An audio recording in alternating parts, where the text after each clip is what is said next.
It's a new recording day for me, and in this lesson I'm gonna do a deep dive on the audio mixer here, tell you everything you need to know about these settings here and some other stuff. Now I know we already talked about the audio mixer, but there are a few things that I didn't mention yet that are really important. All of that will determine what your viewers will hear exactly. So if you don't want to end up in a scenario where, for example, your viewers can only hear you in the left ear and not in the right, then I would definitely watch this. And let's immediately get into it. So the first thing I want to repeat here is how we got these three sources. And I'm gonna do it really quickly because I mentioned it a few times already. In the audio settings here, we added a default device as the desktop audio and then a microphone here as a mic audio. So when you click on OK, then they will both show up here. This PC is my desktop sound. We can click on this cog icon, then go to rename and then just give it a name and click on OK. And then this SM7B is my mic source. Now some people are confused about this. The default audio device here, if you don't choose something in this list, the default device will be what you see here on the bottom right. So you can also right click this and then go to open sound settings. You have your input device here, which is your mic. This doesn't really matter, we're not using this because we've added our mic separately here in OBS. But your output device, which will probably be your headset or something like that. In my case, it's an audio port in my PC called speakers, and this default Windows output device here is where your PC will send your game and your music and your friends on Discord, or for example the sound of a YouTube video. So if you choose default here as your desktop device,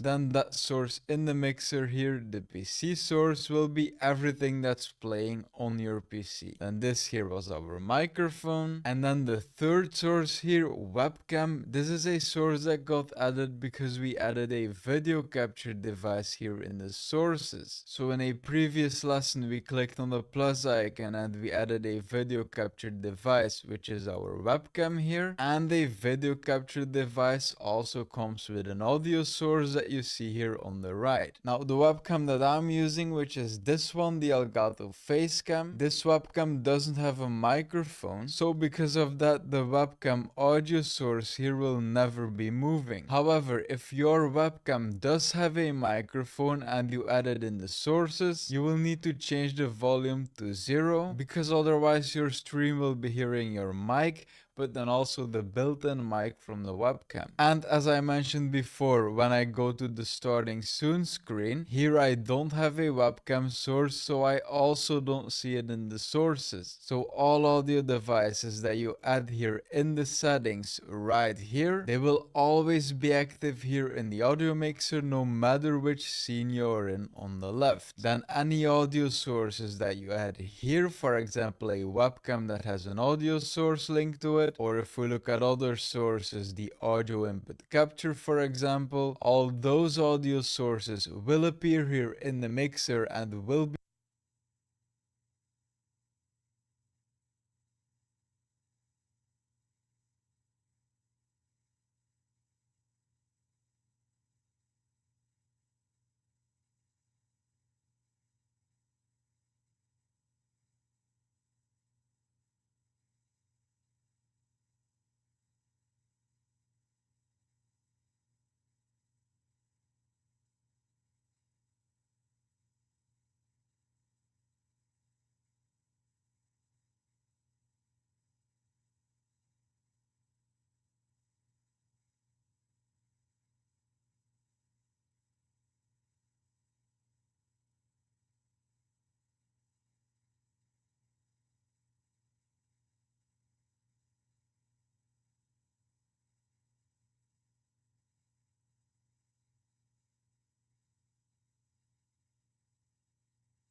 be sent to the stream as long as you are in that specific scene. So now my webcam source is here because of this webcam device here, but when I go to starting soon, it's not there anymore, and it's also not there in the mixer. So now the only thing my stream will hear is my PC sound and then my mic. So let's go back here. We muted the webcam. If you want to get rid of this, you could click on this cog icon, then you could lock the volume here so you never accidentally change it. And what you also can do here is hide the source. Now this will free up some space and only show you the things you're using. And if you want to get the source back, you can right click somewhere here and then choose unhide all, or right click a cog icon and you can also say unhide all. So then all hidden sources will become visible, you can change some stuff and then you can hide it again. Now a really important thing here is the advanced audio settings, but the other things are pretty simple, so let me quickly go over it. We went over renaming stuff. You can choose a vertical layout and this will just make your sources vertical here. This way you can probably see more of them at once, but I don't really like changing it like this, so I never use that. I choose the horizontal layout. So then now there are two things left and they are the most important ones about this audio mixer here. Actually there's a third one here, properties. It's pretty simple. This here is my mic, for example. I can click on this icon, go to properties, and then I can change the device here. Now this is the one I'm using. Let's say I change it to this here and then I click on OK. This will keep the name and it will probably, if I'm not wrong, also keep the filters that are applied on it. So this way you can easily swap a device without losing all the settings you've previously applied to it. So then now the two most important things, the filters and the advanced audio properties. Now the filters here, this will allow you to make your microphone sound on stream or in a recording much more professional. So basically the goal with these filters is making your mic always the right volume. So first of all, making sure it's loud enough, but then also configure it in a way that when you're talking pretty quiet, your sound is getting boosted so that you're loud enough, but then when you're screaming,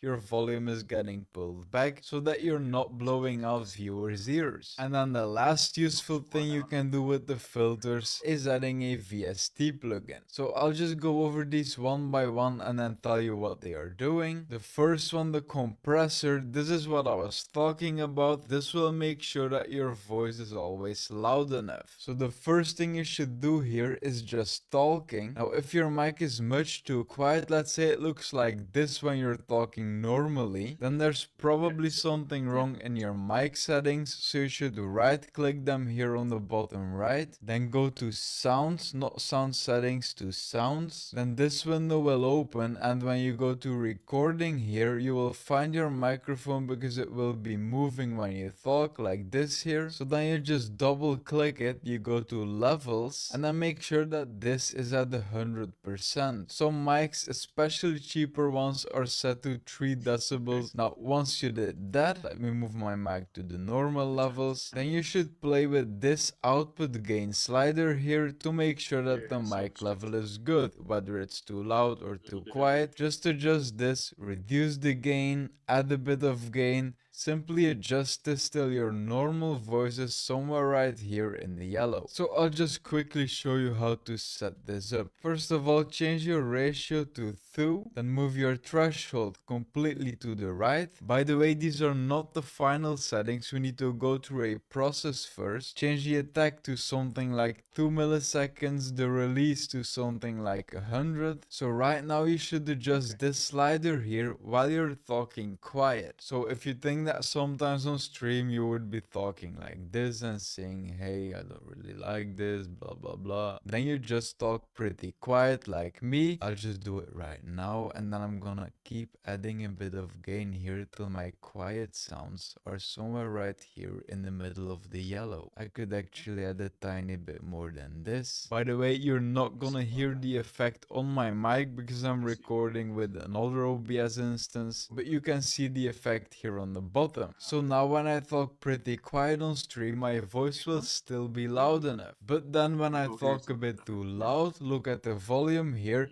Hey, as you can see, when I shout a bit, it goes completely into the red, it will peak, and it will hurt viewers' ears. So now the final step is moving this threshold slider to the left till your loud sounds on stream, so your shouting, for example, are not peaking. So for example, you could say, hey, and it's peaking, so I'm gonna reduce the threshold a bit. I'm gonna do it again. Hey, I'll reduce it to -38. I think this was a sweet spot for me. Hey! Okay, so now when I shout, it's not going above -1 decibels. But when I talk quiet, it is still loud enough. So I'm listening to the end result right now, and it's actually good. But you will hear kind of the same, because I applied these same settings to my recording for this class. But as you can see here with the mic, when I talk pretty quiet, it's almost in the red here. And then when I shout like this, hey! It's not even peaking, and this will be a big upgrade for your stream. I've made a lot of videos on this, people always love the end result. So let's continue with the other filters, because there are a few more important ones. Let's click on the plus icon here, and then the next thing is the expander, and this is also very useful. Maybe you already know a noise gate, and this is kind of the same thing. As you can see on the top here, we can change it to gate. This is a noise gate, but the expander is just a noise gate that opens and closes a bit more smooth. So basically what this does is pretty simple. When you're streaming, your mic will always be recording, and while I'm talking, then the noise of my keyboard or my PC on the side, etc., the fans, it will almost never annoy the viewers, because you can barely hear it because my voice is very loud. However, if you're not talking on stream, if you're just gaming, for example, and then people can hear you clicking and typing on the background from moving or whatever else, or they can hear a fan that's next to you because you're not talking and now it's pretty loud, that will definitely annoy them. So a noise gate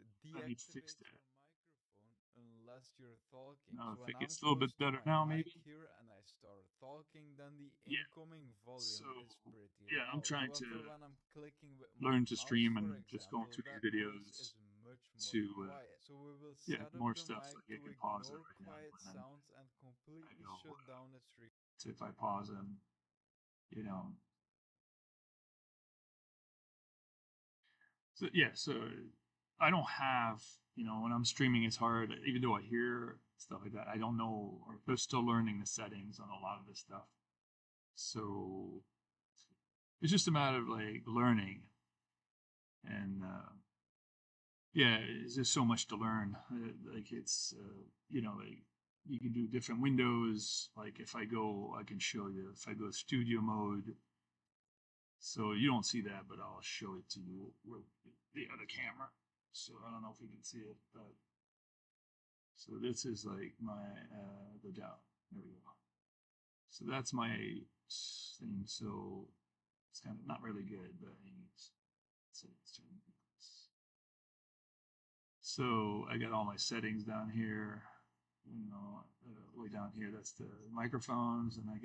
high quality cameras, you know, really good cameras, you know, like they don't have microphones on them, you know, they're, you know, just, and then so a couple of cameras, and no, I do have action cameras, you know, things like that. I got these, you know, these what do they call it? Pocket two. So we got one of those. I got a DJI Osmo 4, little things, right? And lots of cards, lots of SD cards, and yeah, a couple of earphones, and you know things like that, smaller ones. So basic stuff, basic stuff.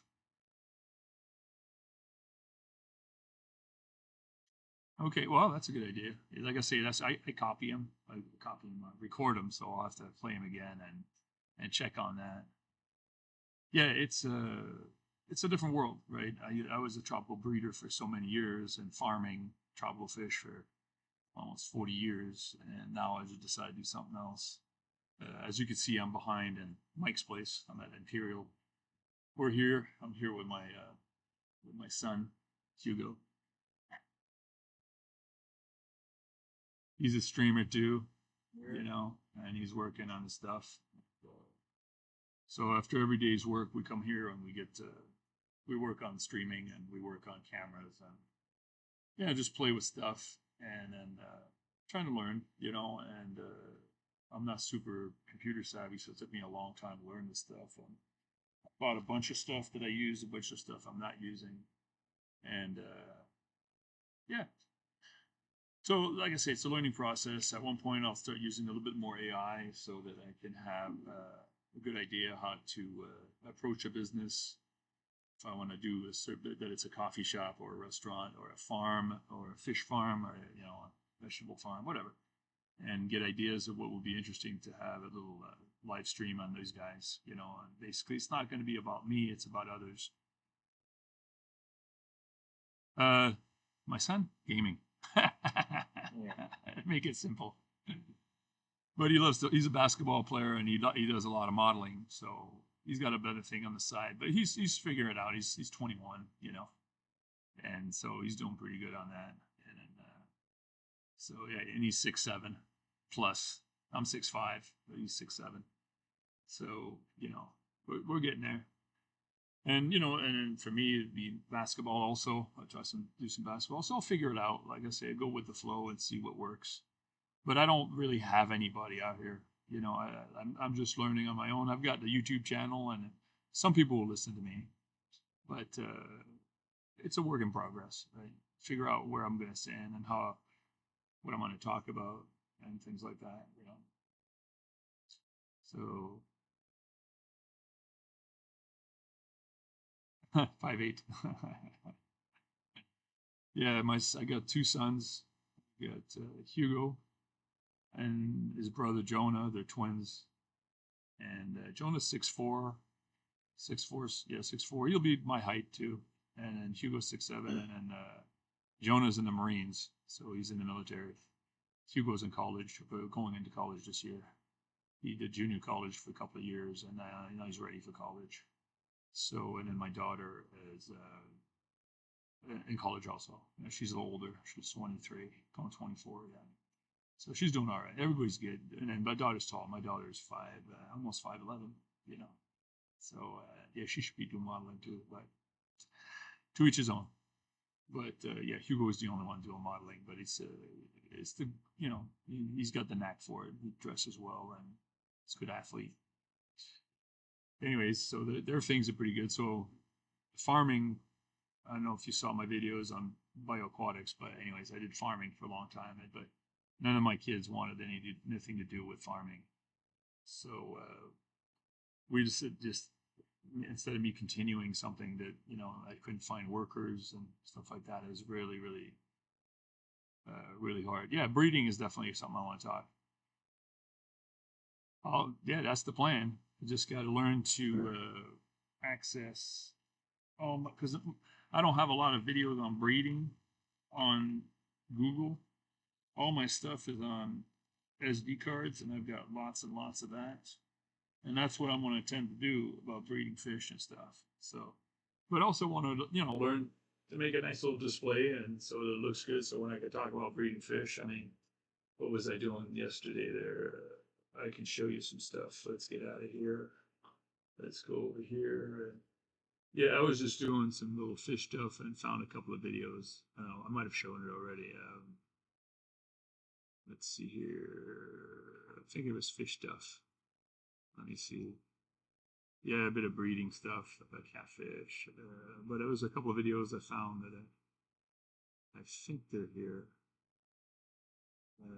No, not that page. Maybe breeding fish. They're in here somewhere. So let me. Best is. Maybe you'll appreciate it. Maybe I don't know if I showed it to people or not, but let me find it. You'll find it cool. Oh, here we go. Clown loaches. So little baby clown loaches. And I've got quite a few videos of them. These are a little older. They're probably like a couple months old. So we've got that going, and then you can see smaller ones here, tiny clown loaches. You know, hopefully the image. Yeah, you get an idea. Little guys, you know, they're born with like 4 or 5 stripes, sometimes 6, and then the stripes merge, and they get down to 1, get down to 3, right? So 3 stripes, and some of them stay with 4 stripes and stuff like that, and so you know, basically little clown loaches. You know, I had thousands and thousands of those guys, tens of thousands. But it wasn't a great fish to sell. It didn't make me any money. It was basically a lot of work for not a lot of returns on this fish. A lot of work for no return at all. Because the amount of work you put on that fish, and then at the end you have so many, and you can't get money for them. You know, you get 75 cents. You know, you have 5,000 to get rid of. You know, and online I can only sell, you know, maybe 100 a month online. I couldn't sell more than that. You know, I was trying to get $15, $10 to $15 a piece, and so you're just sitting on the fish, and they're feeding, and you know, it take a long time too. On top of that, the growth of this fish was 6 months for a 2-inch fish, right? So you put a lot of work to get like a 75 cents to a buck, right? So $2 for maybe let's say 4 months for an inch and a half. So it's a lot of effort, right? So things like that, you know. So just let you know.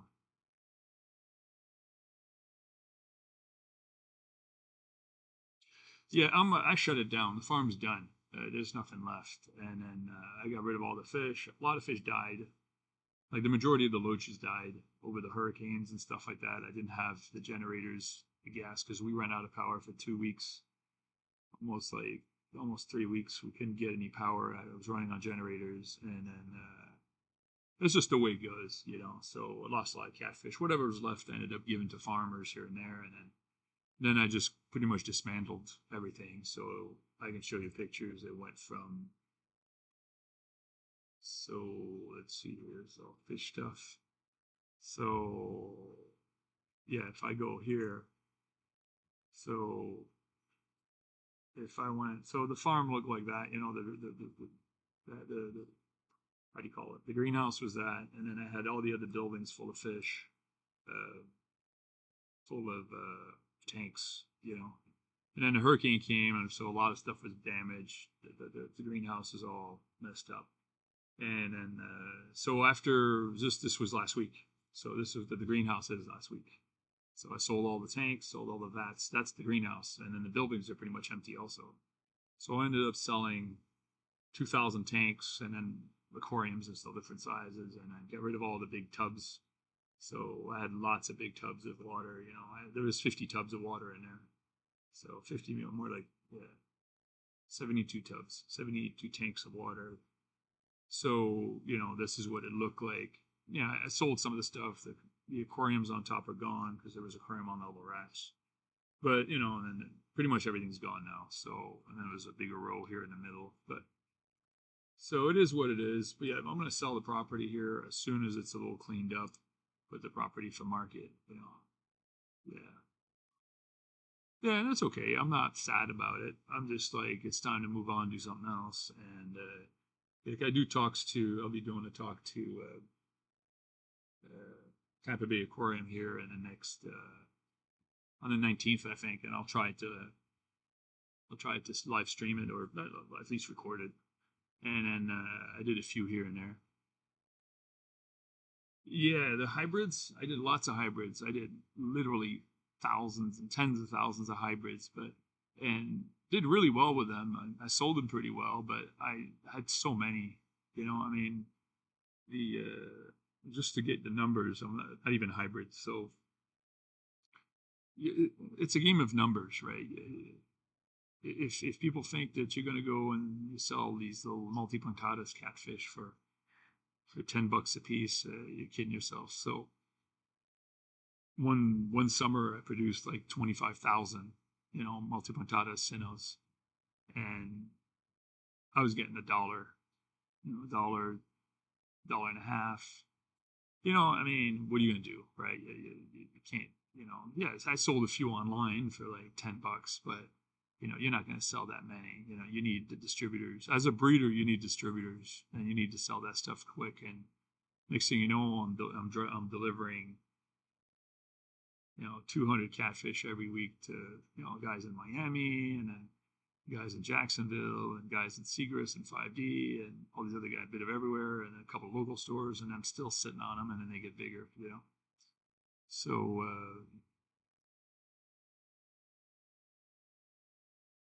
so what do you say? Thoughts? So I watched a bunch of your videos. I consume a lot, so I mix people up occasionally. Oh, that's good. That's all right. Yeah, no, I did a lot of Sinos. The hybrids did really well, and I was trying to get a contract with Petco because Petco really liked my hybrids. And then I produced, I don't know how many, probably like 20,000, maybe up to 30,000, because they need big numbers, right? If you don't have 5,000 fish, they don't want to talk to you. 5,000 fish per week. In the beginning, they'll give you a break, 5,000 fish per month, but they want you to boost the numbers. But they kind of backed off, and they changed the price. They were fine at $1, and then suddenly they called and said, "Well, we'll do 65. It's better for us." And for them, it's just a number, right? For me, it's a huge amount of money, right? So if you sell 1,000 fish at $1, so $1,000. But then if you sell them at 65, you're short $350, right? It's not just a small amount; it adds up quick, right? That's a paycheck for a guy cleaning tanks, right? So it became a joke, right? It's so. Bottom line is, you can't raise fish. You can't raise fish in the U.S. to make money. You got to be a broker. You got to be able to sell online. You got to breed. You got to import. I didn't want to import. I just wanted to breed and sell what I had. But the labor cost was too high.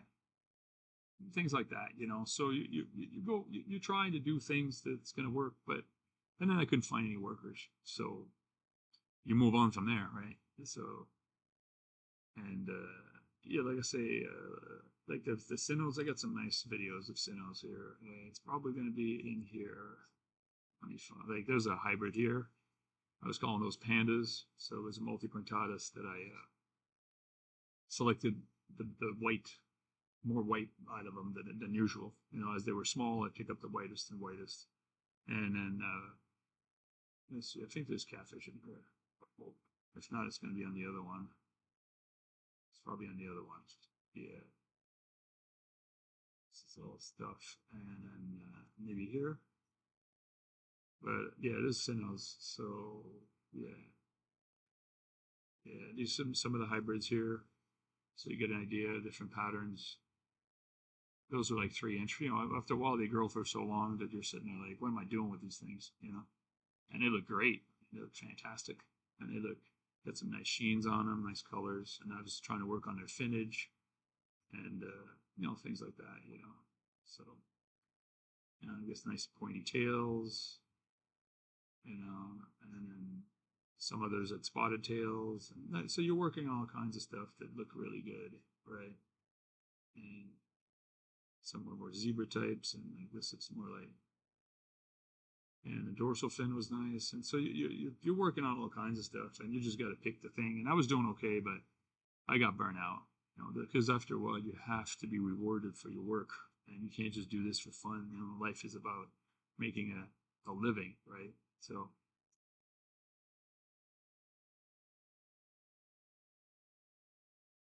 yeah, angelfish is a good one for that one. He can produce a lot of them.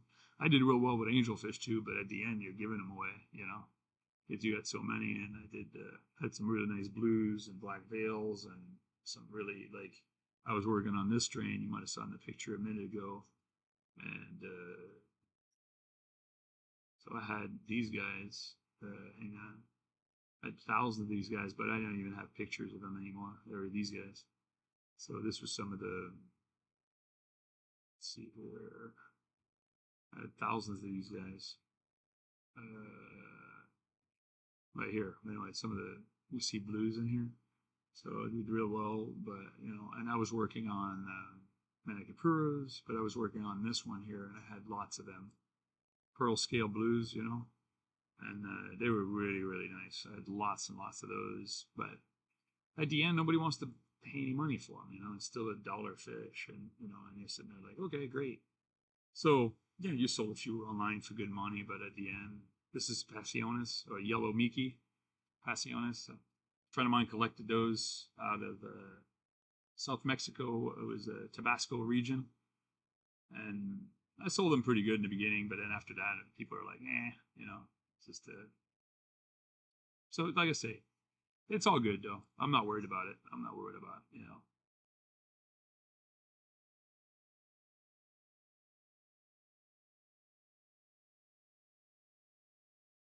Yeah, supplemental income is okay. I know, but I think that you can't lose track that it's still fish, right? And it's a perishable item. And the more I did shipping, I did so much shipping, I lost way too many fish. And I realized that, yeah, it's a game of numbers again. And you have to be able to ship a lot of fish to recoup your losses, right? Because things happen. They get cold, they get frozen, they get forgotten. They don't, and they get roughed up in the boxes by shaking it, whatever the story is. And at the end, customers, majority of the time, they're not very cool. You know, some of them are, but it's just it's more stress than anything else. So I'd be more into consulting work right now, helping people, promoting the business, helping young youth in the business, and things like that. You know, but production is pretty much done. No more fish tanks. Right now, I'm building tanks. I'm building a lot of tanks for Mike for this new hatchery. Right. Yeah, there's a lot of nice fish out there. You know, there's no doubt. There's no doubt. There's a lot of nice fish behind me. You know, like it's pretty insane what's out here, right? You know, I mean, I go here. Let's see if I go to Imperial right now. He has a nice little Imperial. Here you go. I got little clippings there. So here's his front tank. You know, so it gives you an idea. The peacocks he's doing, right? So different kinds. I mean, he's got the red empress, the venustus, you know, the lemon peel peacocks, and then he's got marble peacocks, and he's got like strawberry peacocks right there, and he's got blue morii, he's got phenocylus, deepwater haps, lemon jakes, red topped Christochromis. He's got the ice blue iceberg, electric blue right there, the big white ones, ice blues, iceberg, sorry. And then there was a red top lavanda in there, and then there's a lot of stuff. Like so, this is all farm stuff, right? So he's got hundreds of ponds of stuff like that, and you know he can grow the stuff, right? But it's for me as a small time, I couldn't grow stuff like that. I bred a lot of these things, but I couldn't grow them up because everybody wants them 4 to 5 inches, and it takes you a year. You know, I can't do it. So it's all good, you know. It's all good. Yeah. Oh, I got a few guys. So Cheryl, hey Cheryl, how's it going? And then hi everybody. Um, yeah, so like I say, moving on from production and now just trying to promote the business and promote fish and help people breeding and whatever the story is. And I mean, I can walk out there. He's got a lot of tanks out there, but I'm not set up to walk right now. But he's got a lot of tanks back there. I don't know if we can see it, but I'm at Imperial, so it's big. Oops. Everything's falling apart. So lots of tanks back there behind me. Anyways, can't get to them. Sorry. Oh well. We'll be on the side. Can we get the tank on the side? No, I guess not. Yeah, I can sort of see him. There's 1,000 fish tanks out here, so it's kind of a. Everything's falling apart. Where am I sitting now? 1, 2, 3. Here we go. We're back. Here we go. Yeah, I just set up 2 cameras just for the hell of it. But yeah, so we're working on it. You know, it's all practice and learning, and some of the big fish tanks, and so he has some nice setup. Those are the tanks themselves. Big, they're 600 gallons, so he's got those set up, and one's a plant tank. There's my son Hugo working on it because they're deep, right? They're deep tanks, so he's got the long arms and get in there, and then so, and then we're just like working on this stuff, trying to get it cleaned up, and you know. But yeah, he maintains that, so people really appreciate and see the fish, and he can do a little podcast and training and or streaming, and then he people see all the good stuff, and it goes through a lot of water, goes through a lot of maintenance to keep all these tanks. It's a lot of work, right? And but he's doing it. He's got a lot of good workers and things like that. So he's got it going pretty good. So you get an idea of the tanks here, like in the back, right here. So there's a lot of tanks, out here. And you know, he quarantines the fish for a long time. Sometimes it could be 2 weeks to 3 weeks before he ships them out. So he wants to make sure that everything is perfect. You know, he doesn't just get the fish and turn them over. I mean, he has to make sure they look standards. So he's got big standards, you know, which is great, you know. And then he brings in a lot of new fish that I've never seen before or things like that. I should find a lot of these streams. I got little videos of fish out here, but yeah, so you get an idea. Maybe I could find stuff, but it's I'd have to dig around for that. And I know I did some shorts. There's a couple of shorts on YouTube about some of these fish tanks and stuff. And but I'd have to find. Yeah, that's gonna be. Got to find this stuff. Like I say, I don't have everything's not sorted out right. Oh, maybe I have something here. Hang on. This is all basketball. Apologize. I'm a big basketball training guy. Is there any fish stuff? Yeah, I don't think anything here. Yeah, there's nothing out here from this stuff. Yeah, so I'm, just going through this stuff here. Sorry, cruising here. And I know I'd have to go and pull out some fish anyways, but yeah, so the hatchery itself, this is what happened is the hurricane pretty much put a lot of damage. It's kind of like the last straw, right? Just everything got damaged, got lots of branch. And then it became too much of a burden to grow this stuff up. I mean, the fish were great, had lots of stuff, and there's some stuff I wish I would have played with, the hybrids. There was a cool fish that I had, and I lost them too. So in the hurricane check this out. If you like cichlids and stuff, this is a cool one. I think I'm going to say here, maybe not. Let me find it for you. You'll get an idea, and you'll go, oh wow, yeah, that's pretty cool. But I wish I would have saved him. Not sure if it's this stream, maybe. Nope, not this one. Sorry.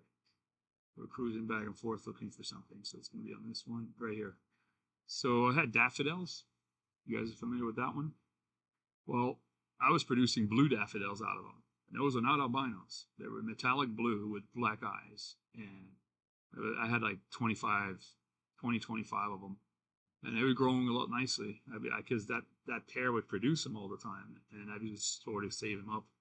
And the hurricane came over and I ended up losing them. So I was kind of bummed out about that one. So that's just about the only video I have of them, which is sad. So, anyways, there's always something neat out there. So, and then the other one that I lost also was the Festes. I had I got these pairs of Festes, and they were producing gold. So I had gold Festes producing out of the gold pairs. So the but the stock went to the stock. These pair here of Festes, these are females. They would produce 20% gold, like a bright yellow Feste.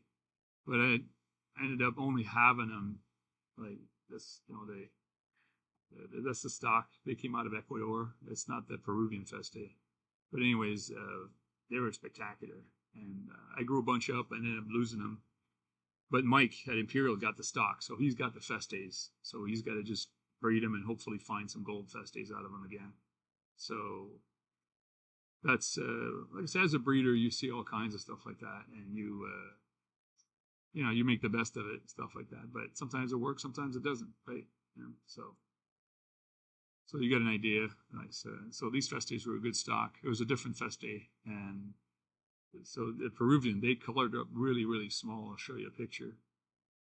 I had them breeding at 3 inches. So let's finish this video and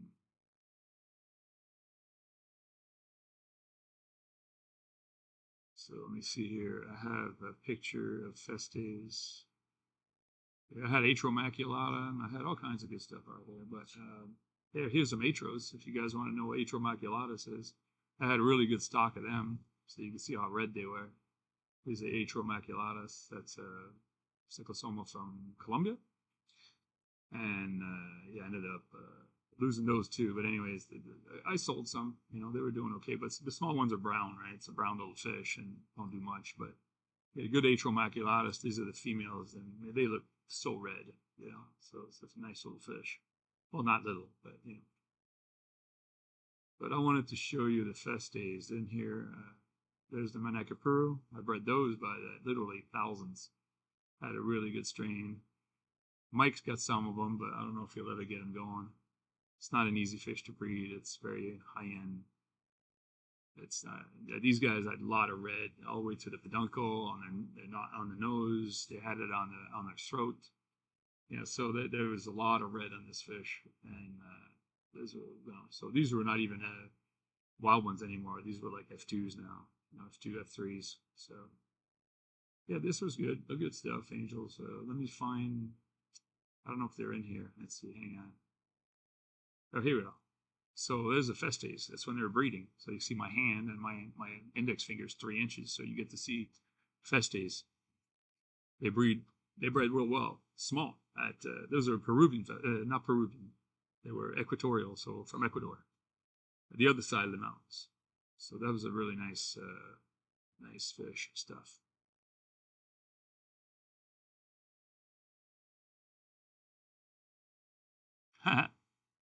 Yeah, the Shark Tanks. Anyway, yeah, I mean, hopefully John at Golden Pond will work with the Synodontis, but probably nobody. It's the way it goes. People.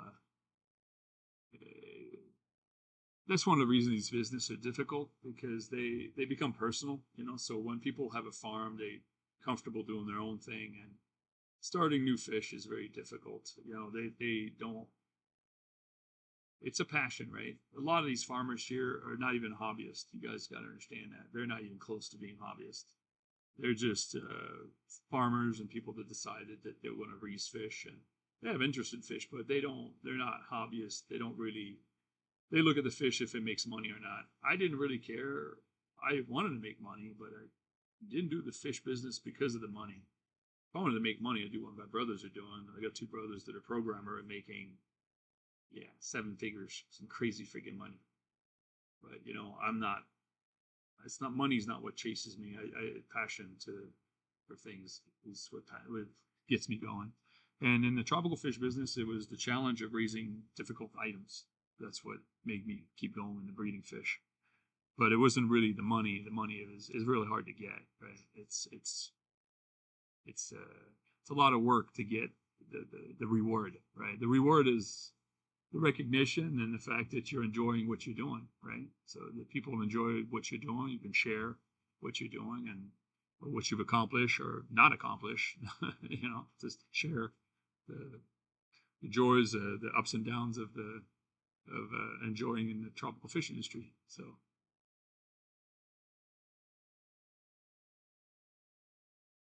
yeah, these businesses are tough. Fish business is not something I recommend. I see a lot of people buying fish farms for retirement, and I'm like, I would not do that. I would not do that. I probably should have got out probably 3 or 4 years ago, but things weren't planning up, and I didn't have an outlet. Now I've got a new line, right? A new line of vision, a new things I can try to do, and so that's where I'm at. And yeah, I'm gonna have to check something here because I'm gonna see something if I've got any. Did she reply? Hang on, I gotta check if I got any messages.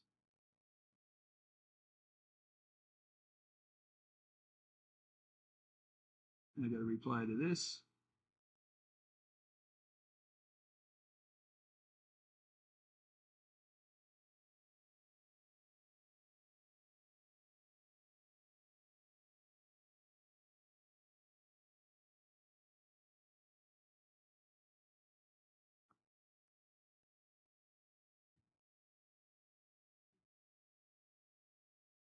There we go. Yeah, she couldn't stream, so I had to just. Yeah, she's from Japan, so I'm. I do. This is a chat mostly. We're learning to write. I'm teaching her a bit of English, and she's teaching me hiragana, or basically Japanese. So she's in Hiroshima, and this is just chatting. This is not a teacher, and I have a teacher also. So I got a few people I chat with. So I do Zoom call with her, and she speaks very little, probably 20 words of English, and she, so she's yeah, so she, so I've met her a few times when I was in Hiroshima. We kept in touch and we just chat, and I do half an hour. Right now we only do once a week, so she couldn't do tonight, and then so we chat. She's got 2 kids, 5-year-old and 8-year-old, things like that, and 8-year-old boy and a 5-year-old girl. She's into daycare and she's a social worker. She helps elderly people too and things like that. So, anyways, moving on. Don't want to get too much into this. So, oh, I gotta change the page. Hang on, let's go back to the fish. There we go. So, yeah, so yeah, angelfish breeding, redback. Those are redback minicapuras breeding. So, yeah, yeah. I've already got 2 languages. I've got French. I speak French and write French. I speak English and write English. My mom is French, so I said I don't speak to her in English. So French is definitely. And then as a kid, I used to speak Spanish and Portuguese, but that's pretty much gone. So now I'm going for Japanese, because that's where I'm planning to relocate within the next 6 months to a year. I'm there. Selling the place. I hope I get something good for it, the land, and put that in an investment portfolio and keep moving on, right? And then I'm looking for jobs. That's why I'm going to Japan for a little while to get jobs, see opportunities. But the big constraint is language. So I got to do some tests in January. No, our certification in December that I got to do and to see what level I'm at, and that will dictate what kind of jobs I can go get. So I'm not interested in teaching English. I'm not interested in that. I want to do my own thing, you know. So, but either way, that's still a long way in the future. Right now, it's working on myself. But hey, it's getting a little late, guys. For me, it's 10:50. So, well, thanks for coming by.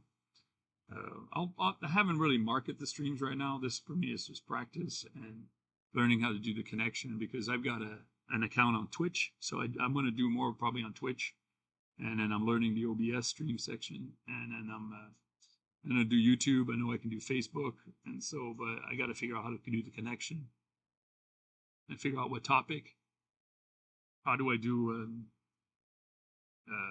a stream? You know, and what we talk about. Keep it on task and on topic.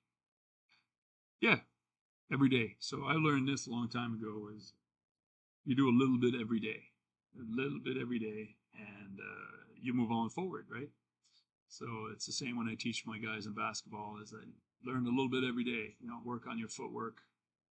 You know, work on your body, your weights every day. You don't have to be in the weight room 3 hours a day. Just if you're in the weight room a half an hour every day, that's good. You know, so or 5 days a week, whatever. You don't have to kill yourself. It's a work in progress. So I look at life the same. You know, when I was breeding fish, I didn't dictate the environment for the fish. The fish dictated the environment to me. So if the clown loach were breeding at 3 a.m, I had to be up at 3 a.m. You know, if I was going to follow my own schedule and say, well, I'm going to do 8 to 5, and you know, nothing would get done. So I spent a lot of long nights and early mornings, or canceled a lot of shows and things I did with my kids because fish were breeding or something like that, which sucks. I had to do it, you know, to get to where I'm at. So, but it is what it is. No regrets. No regrets. There is definitely always a chapter around the corner, you know, but it was definitely, how do you say, uh, load off the shoulders, you know, the ball and chain, there's no more there, right? You know, so that was the good part.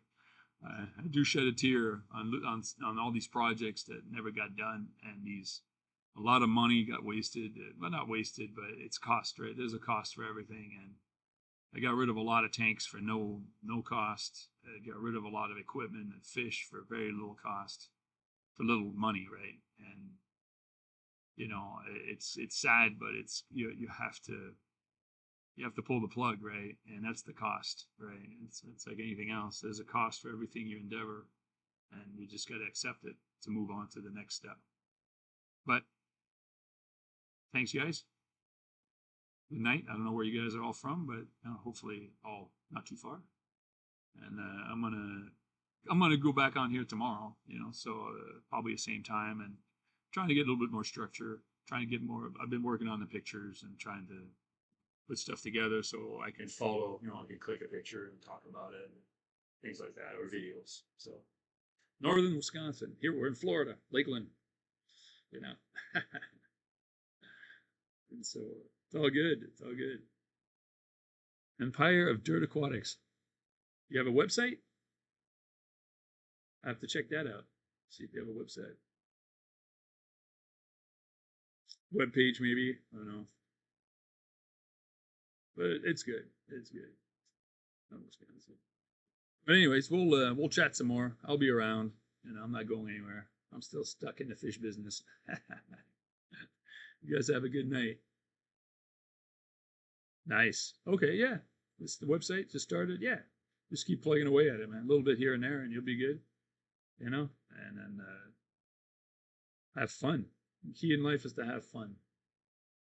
Hey, Hugo, you gonna be serious on me?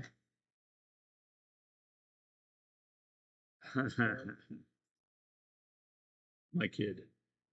Later, guys. Good night, guys.